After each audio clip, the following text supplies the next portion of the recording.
Tropical Bluebell, a 1/35th scale diorama depicting RAEME in Malaya, 1957. RAEME is the acronym for the Corps of the Royal Australian Electrical and Mechanical Engineers. The Australian Army established RAEME in late 1942. Their role is to provide repair and recovery support for all equipment operated by the Army, including aircraft and watercraft. This diorama is set during the Malayan emergency. The conflict occurred between 1948 and 1960, and it was one of the few successful counter-insurgency operations undertaken by a Western power during the Cold War. It saw the 28th Commonwealth Infantry Brigade Group, comprising British and Commonwealth forces, defeat a communist revolt in Malaya.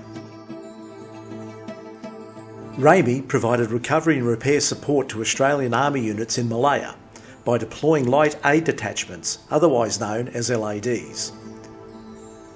This particular detachment is commanded by 2-8653 Corporal Roy Sheldon. Corporal Sheldon was a keen amateur photographer, and he always had a still and movie camera on hand to capture his time in Malaya. The following photographs and movie grabs have come from his collection. The model and diorama construction will now be covered, before the diorama is shown in a tactical setting. This diorama was constructed using 4 model kits and a myriad of scratch-built components. The recovery truck is the Scammel Pioneer SV2S heavy breakdown tractor from IBG models, with some scratch-built modifications. The engine has additional components made from copper wire, photo-etched bits, sprue and masking tape to augment the fine detail on the existing model. The left side of the vehicle has been modified to include the open passenger door. The forward stowage bin is open and the rear access step lowered. The truck wheel guards have vehicle width markers made from copper wire. The trickiest part of the modification was the cutting and resetting of the front windscreen into the open position, including adding the surrounding window frames. Because IBG models made a superbly detailed cabin interior, it would have been a shame not to show it off in the diorama. It would have been feasible for the British RAEME mechanics to plan and conduct a local modification on one of their Scammels to convert it from a hard to a soft top. The canvas roof has been made from coffee filter paper and strapped down on the rear bulkhead. The bow to support the roof has been made from copper wire. The roof bow is nested in its bow cup, made from masking tape, with a photo-etched bolt head as a securing pin and a photo-etched chain in place. The figurine representing Corporal Sheldon comes from the company Bravo 6, and it's the United States military cameraman World War II. The modifications were rolling up the shirt sleeves, adding forearms with tattoos, removing the gaiters and extending the pant legs down, and the removal of the Jeep cap and replacing it with hair. The diorama has a number of components from the World War II British Field Accessory set by Bronco Models. They are 3 coloured jerry cans representing different fuel types for emergency refuelling, pan set messing for brewing up, and an enamel mug full of tea. A lamp in the forward storage bin and a galvanised bucket on top. And lastly, the shovel and potable water can. The last model kit used is Military Miniatures, British Infantry on Patrol by Tamiya Models. This kit provided field equipment and weapons. The scratch-built components are broken down into 2 areas, the first being equipment and the second being vegetation. The caution sign that is attached to a rear of a towed vehicle is made from plastic card and homemade decals. The slouch hats are made from milliput and coffee filter paper. The RAEME tax sign is made from copper wire, plastic card and homemade decals. The clipboard on the driver's side of the cabin has been made from plastic card and homemade decals. The camera case is made from balsa wood, coffee filter paper and copper wire. The basic webbing is made from coffee filter paper and copper wire. The Gurkha cookery knife is made from sprue. The folding table is made from plastic card. The field telephone, known as a Teleset K, is made from milliput and copper wire with a handset found in the spare parts bin.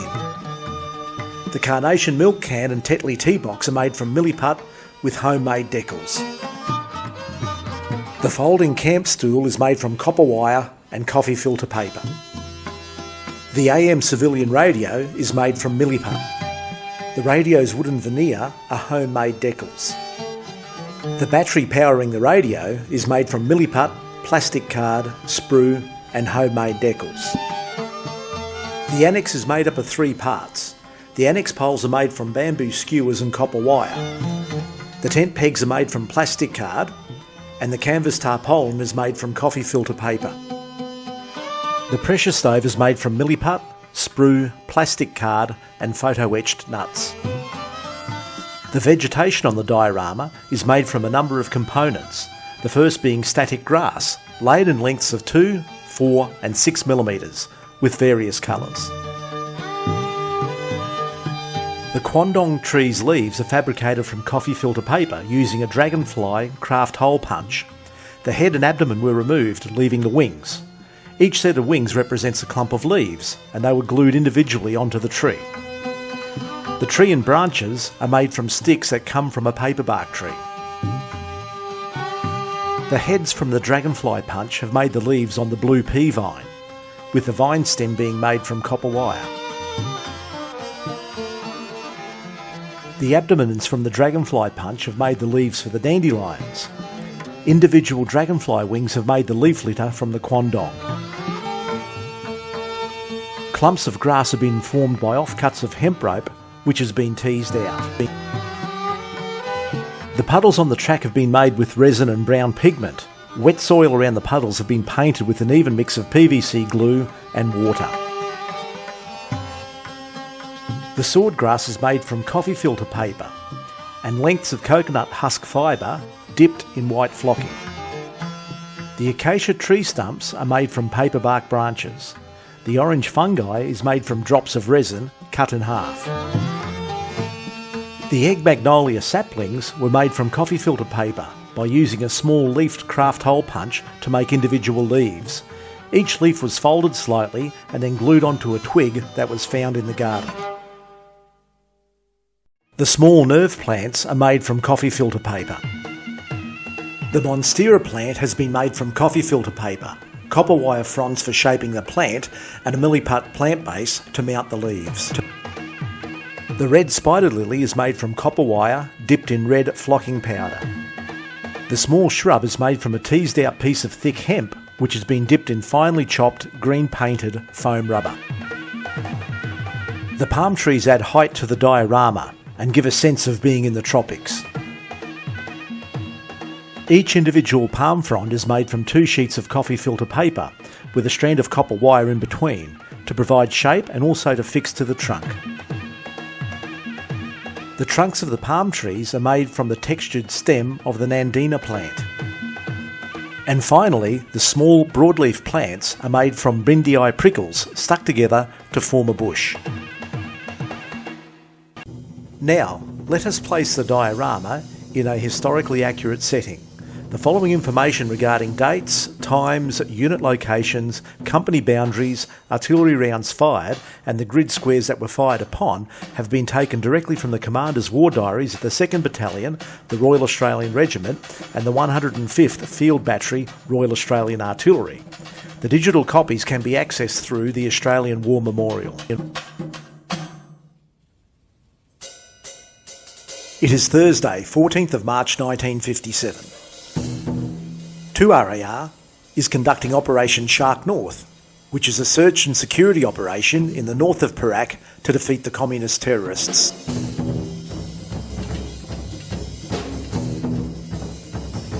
A Troop 105 Field Battery with Corporal Sheldon's LAD attached has conducted a day patrol to grid reference Victor Delta 942006 in order to provide artillery support to infantry patrols from 2RAR.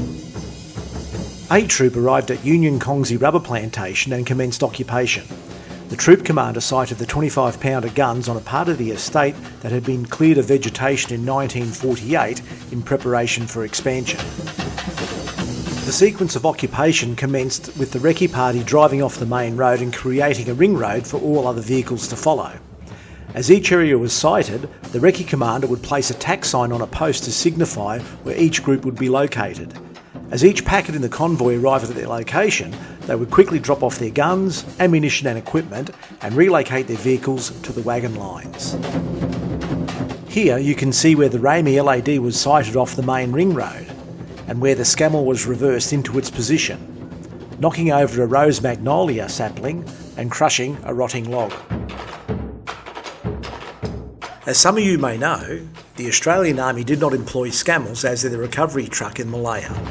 The Scammel was part of the British recovery fleet based at the 2nd Infantry Workshop in Taiping. So how was the Australian RAEME LAD using a Scammel? Corporal Sheldon takes up the narrative from his memoirs. Our recovery vehicle was an Austin gantry. This was a cumbersome machine that had a girder mounted on top of the frame. This protruded a few feet over the rear and carried a block and tackle attached to a carrier on the girder. This was all right for light vehicles and no off-road work. For any heavy work, a RAEME Scammel had to come all the way from Taiping. One day, we had a visit from the Brigade Electrical and Mechanical Engineer, the RAEME Major. While he was in the office talking to our Staff Sergeant, I made sure I could overhear the conversation from the machinery truck. When the Major asked was there any problems, the Staff Sergeant said no, but I shouted yes. This surprised the Major, a corporal butting in.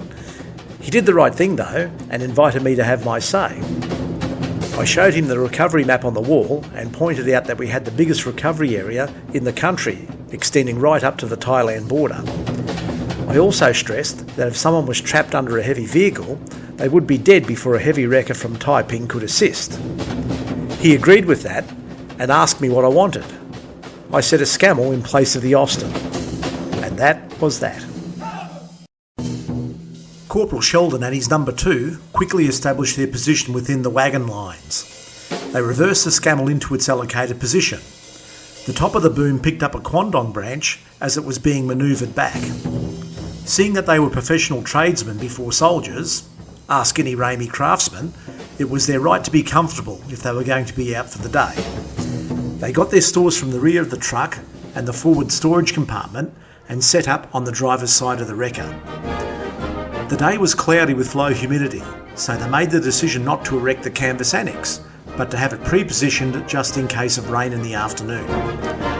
The first priority was to concurrently establish the brew point and communications to the troop command post. One crafty cleared the ground for the pressure cooker, got the water and unpacked the tea, canned milk and mugs from the brew box. The other laid the WD1TT telephone line, locally known as Don 10, from the Scammel to the TCP. The Don 10 was tied off to the bottom of the table leg, so if anyone was moving through the area and tripped on the wire, it wouldn't pull the field telephone off the table. The last task was to set up the civilian AM radio and battery.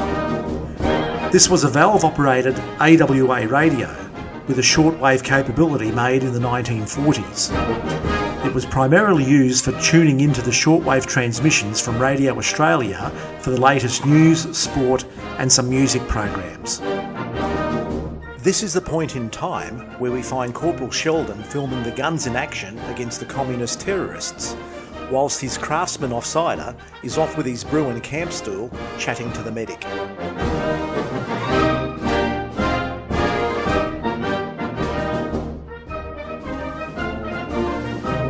Tropical Bluebell, a 1/35th scale diorama depicting RAEME during the Malayan emergency, 1957.